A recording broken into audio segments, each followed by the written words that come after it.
नमस्कार दोस्तों, मैं निशा सिंह सदीनामा की ओर से प्रस्तुत कर रही हूँ आज 6 अप्रैल 2022 का संपादकीय, जिसे लिखा है हमारे सह संपादक राकेश अचल जी ने, जिसका शीर्षक है रंगरेजियत से बाहर हकीकत देखिए। उत्सव और महोत्सव, देशी और विदेशी, पक्ष और विपक्ष की आवाज सदियों से होती आ रही है। हकीकत कभी खत्म हो जाती है, कभी दिखाई देने लगती है। प्राचीन काल से ही हुकूमत करने वाले कभी चमके तो कभी ध्वस्त हुए। आज हमारे पड़ोसी देश श्रीलंका, पाकिस्तान की जो हालत है वो वास्तव में दयनीय है। हकीकत से हटकर कल्पना लोक में डूबने वाले के हस्र वही होती है जो यथार्थ से परे होते हैं।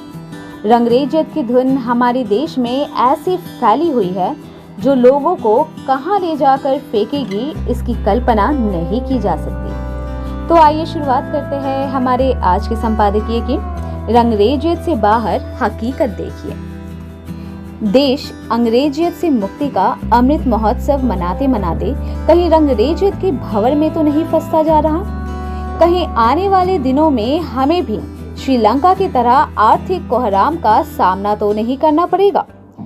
कहीं पाकिस्तान की तरह सिपाही हालात हमारे यहाँ भी तो गड़बड़ नहीं हो जाएंगे?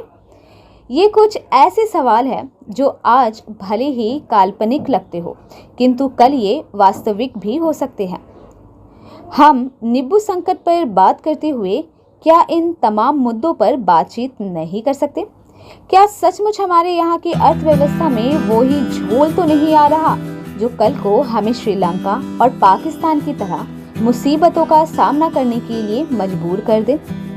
हमारे जैसे रोजगार लेखक विदेशी और देशी अर्थव्यवस्था के मुद्दे पर बहुत ज्यादा आधिकारिक रूप से नहीं बोल सकते। बोल भी दे तो कोई हमारे ऊपर ठीक उसी तरह यकीन नहीं करेगा जैसे वित्त मंत्री श्रीमती सीतारमण पर कोई नहीं करता। ऐसा इसलिए है कि रंगरेजियत के चलते हमने अपनी विश्वसनीयता खो दी है। लगातार सत्ता प्रतिष्ठान के खिलाफ लिखते हुए जैसे एक वर्ग ये समझने लगा है कि हम मोदी विरोधी हो गए हैं, जबकि हकीकत ये है कि माननीय मोदी जी ने हमारे यहाँ से कभी कोई भैंस नहीं खोली, सिवाय इसके कि उनकी सरकार ने हर दिन हमारी जेब काटी है। ठीक इसी तरह सरकार ने छोटे बड़े मुद्दों को बलाए ताक रखकर पूरे देश को भगवा रंग में रंगने के फेर में तमाम असली मुद्दों को भुला दिया है। बेरोजगारी, महंगाई, भ्रष्टाचार सरकार के लिए कोई मुद्दा नहीं है। सरकार के लिए मुद्दा केवल सरकार है, अर्थात सरकार कैसे बनाई जाए और कैसे बनी बनाई सरकार गिराई जाए। सरकार बनाने और बिगाड़ने के अलावा हमारी सरकार ने कोई बहुत बड़ा काम किया हो तो आप जरूर उसे जानते होंगे।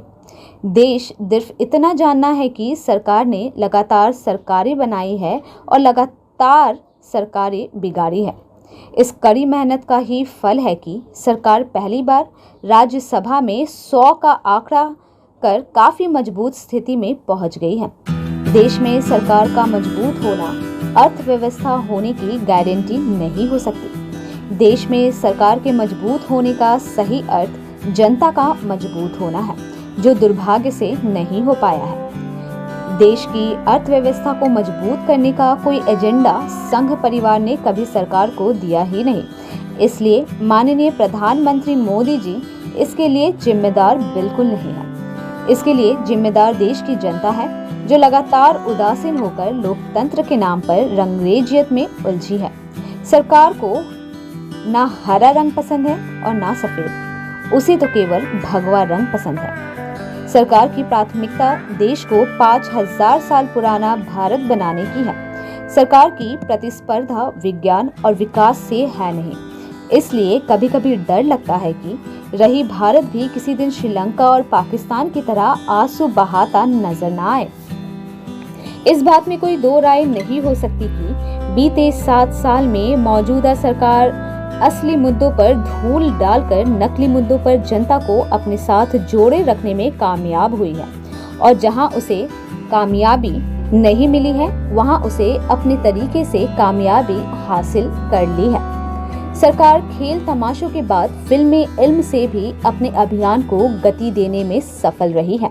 जनता के दिमाग पर राष्ट्रीयता का रंग चढ़ता बुरी बात नहीं है, किंतु उसे नशे की तरह इस्तेमाल करना देशद्रोह से कम नहीं है।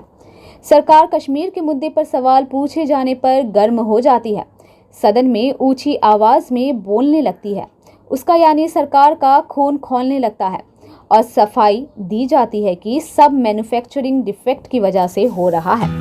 आप और हम श्रीलंका संकट की वजह से संकट में है या नहीं, ये बताने वाला कोई नहीं है, क्योंकि अभी श्रीलंका से शरणार्थी बनकर आने वाले लोग इस्लाम के समर्थक नहीं हैं। वे यदि रोहिंग्या होते तो अब तक चिल्पो मच चुकी होती। श्रीलंका को संकट के समय में साथ देकर सरकार ने बहुत अच्छा किया है। अच्छे काम की तारीफ संसद के बाहर होना चाहिए, लेकिन ये सवाल भी किए जाने चाहिए कि देश के ऊपर आखिर शरणार्थियों का बोझ क्यों लादा जा रहा है। यहाँ तो पहले से जनता की कमर टूटी है। पेट्रोल से लेकर नींबू तक आम आदमी की पहुंच से बाहर हो रहा है। ऐसे में हम शरणार्थियों का बोझ कैसे उठाएंगे? पाकिस्तान का राजनीतिक संकट हमारे ऊपर क्या असर डालेगा हमें नहीं पता, कोई बता भी नहीं रहा, लेकिन जाहिर है कि जब जब पाकिस्तान में राजनीतिक अस्थिरता होती है, भारत पर इसका दुष्प्रभाव पड़ता है। ऐसे समय में हमें सीमावर्ती जम्मू कश्मीर में लोकतंत्र को बेहाल नहीं कर देना चाहिए। आखिर वहां लोकतांत्रिक प्रक्रिया शुरू करने के लिए सरकार को कितना सशक्त वक्त चाहिए? क्या कश्मीर को केवल कश्मीर फाइल बनाकर देश भर को दिखा देने से मजबूत बनाया जा सकता है? हम यूक्रेन और रूस के बीच चल रहे युद्ध से भी परोक्ष रूप से प्रभावित हो रहे हैं। वहां की भयावह स्थितियों को लेकर हमारी चिंताएं जग जाहिर है, लेकिन ये वास्तव में हमने कोई ठोस काम किया है इस दिशा में? देश के अंदर महंगाई का बढ़ना और अर्थव्यवस्था का लगातार नकली आंकड़ों की बैसाखी के सहारे दौड़ लगाना घातक हो सकता है। इसलिए जरूरी है कि देश संविधान द्वारा शक्ति संपन्न बनाई गई संस्थाओं के जरिए मजबूत बनाने का प्रयास करें। अखबारों के सर्वे के आधार पर पावरफुल बताए गए लोगों के भरोसे ना रहें। जो काम चुनी हुई सरकार कर सकती है, वो काम एक पंजीकृत संघ नहीं कर सकता। इसलिए डॉक्टर मोहन भागवत के कंधों पर कश्मीर की रक्षा का भार डालने के बजाय सरकार ये जिम्मेदारी अपने कंधों पर रखे तो ज्यादा बेहतर है। भागवत साहब भागवत सुनाने के लिए सबसे बेहतर व्यक्ति है, लेकिन असल का काम तो सरकार को करना है। केवल नमस्ते सदा वत्सले का उद्घोष देश की अर्थव्यवस्था को संकट से नहीं उबार सकता, महंगाई से मुक्ति नहीं दिला सकता। इसके लिए सम्यक योजनाएं बनाकर देश की जनता को मुफ्त खोरी की आदत से निजात दिलाकर ही कुछ हासिल किया जा सकता है।